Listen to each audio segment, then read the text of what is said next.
So if you want to stop being a starving artist and actually make money from your music, this is the video for you. As a creative, as a musician, this is how I make a living. This is my bread and butter. This is how a lot of people are successful. So let's talk about the business of music licensing. I knew nothing about music licensing, the sync world.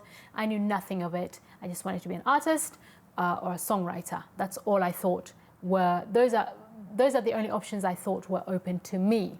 However, music licensing, basically what it means that you create a song and a company, a music agency, a music supervisor, a TV show, a network will license that song off you, as in give you a fee to use that song in their show, in their film, in their ad. It's essentially them borrowing it off you, licensing it, so they're not buying it outright. They don't own it. You still own it. You license it to them.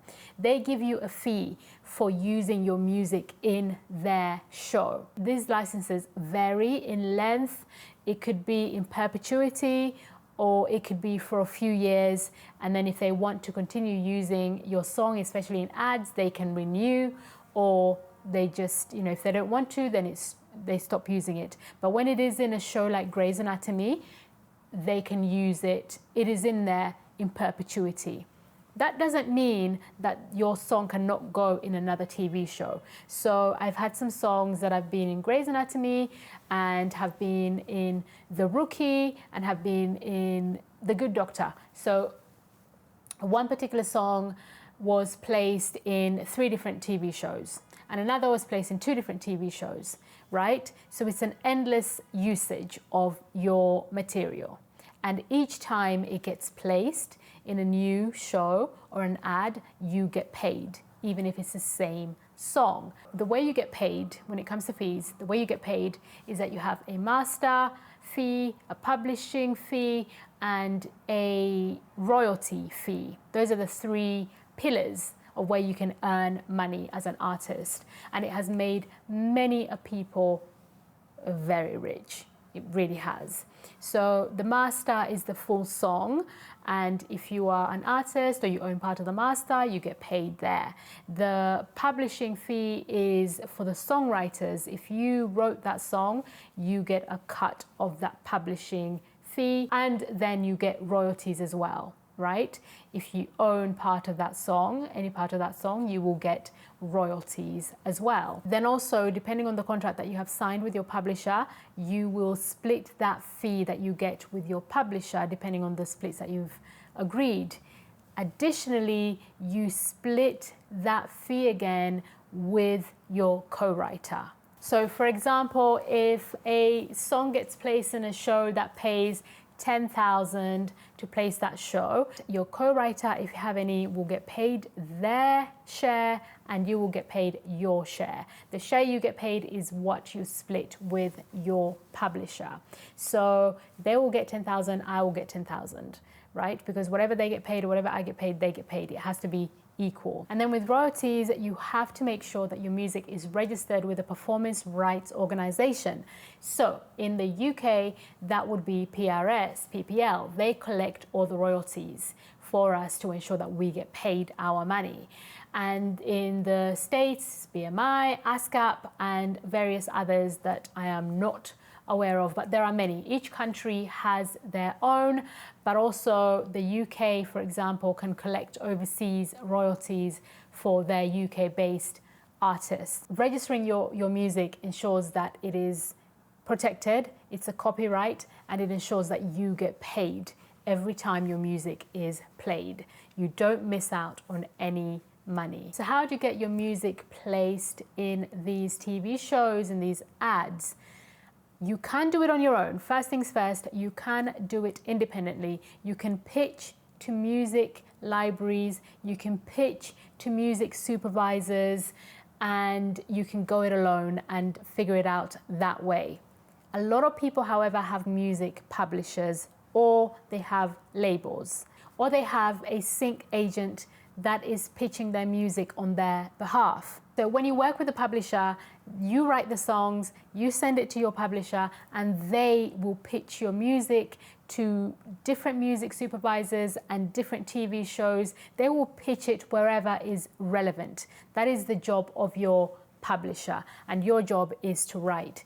In my case, I work with my publisher. I write, they pitch, and that is all that I do.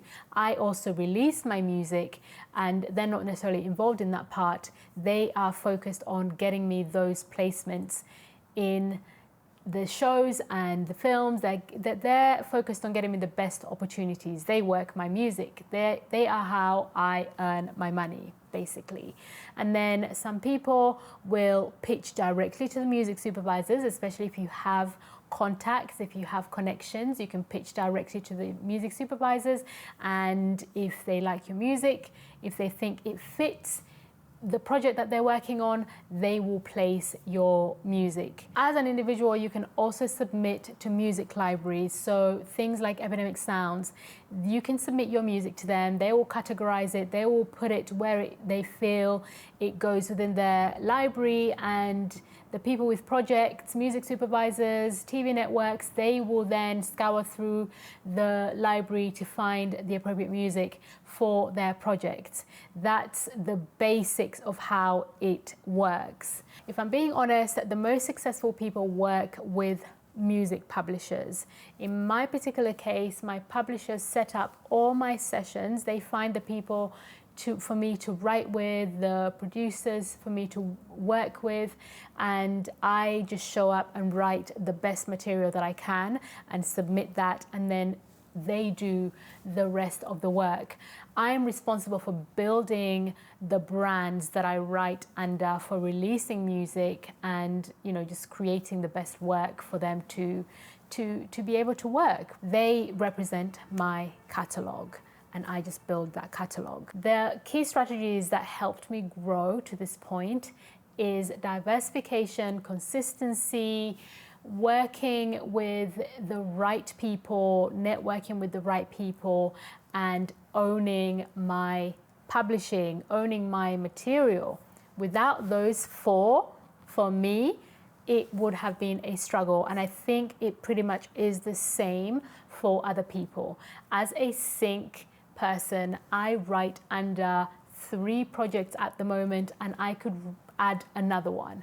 That means that I write under different genres, right? I can write R&B, I can write pop, I can write soul, whatever is required of me, I can write.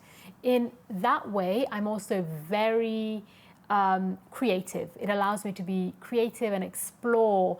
I could be singing rock, like folk music. So you have to be versatile. You have to be open to exploring. And honestly, it is not a bad thing. It is more creative. You have more fun. You create more interesting work, and you work with more interesting people. It opens up the opportunities that you have access to, right?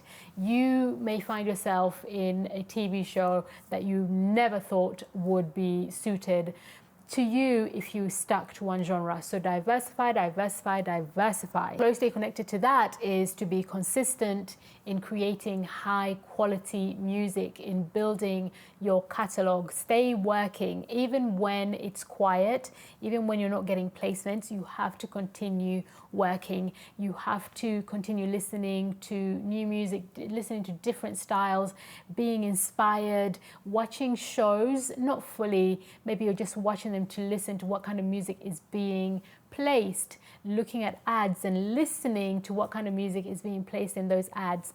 Be consistent and be diligent, even if the opportunities are not coming your way.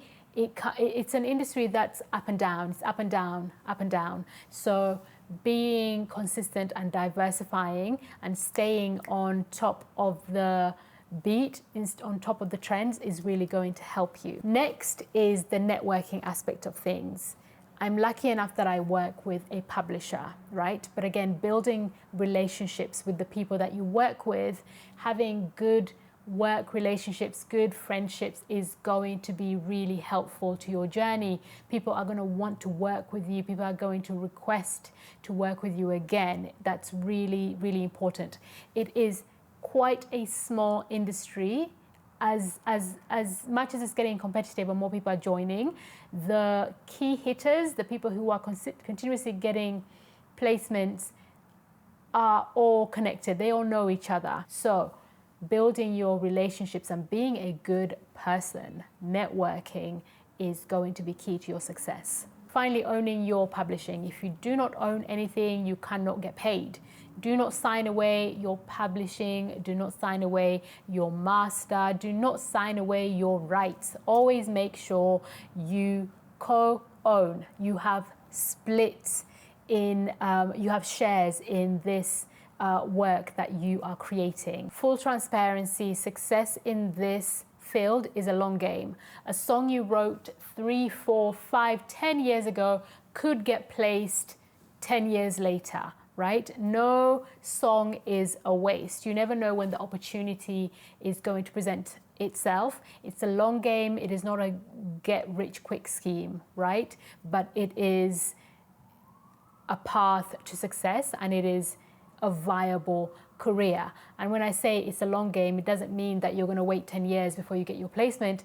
It is for you to acknowledge that just because a song didn't get placed this year doesn't mean it won't get placed ever. That song, Makeba, Makeba, Makebella, it was literally written 5 years prior to the big boom it experienced, right? So that's what I mean by long game. To any aspiring musician, all the information that I've given you is going to be a step that you need to take to get your music in these TV shows. There are things that you can do. You are not supposed to sit and wait to be discovered. That is not how you're going to get your music seen or heard.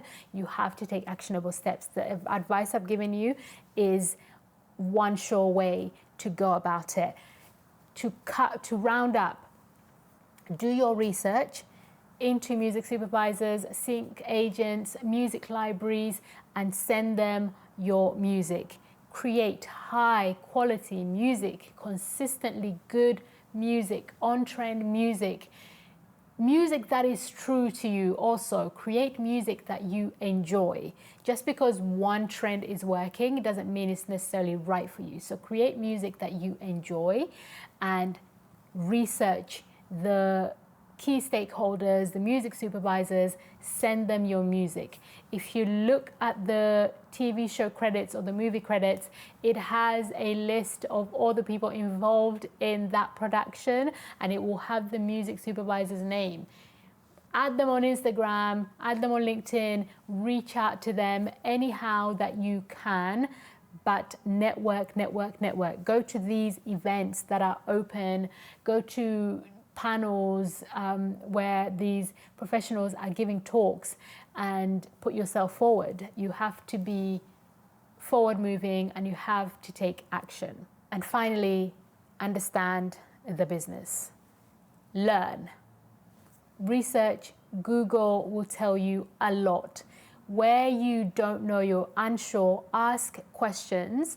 People are really open. I found that the people that I've been writing with, the producers I've written with, are so open and so giving of their information, of their knowledge, that they are, that you can learn a lot from them.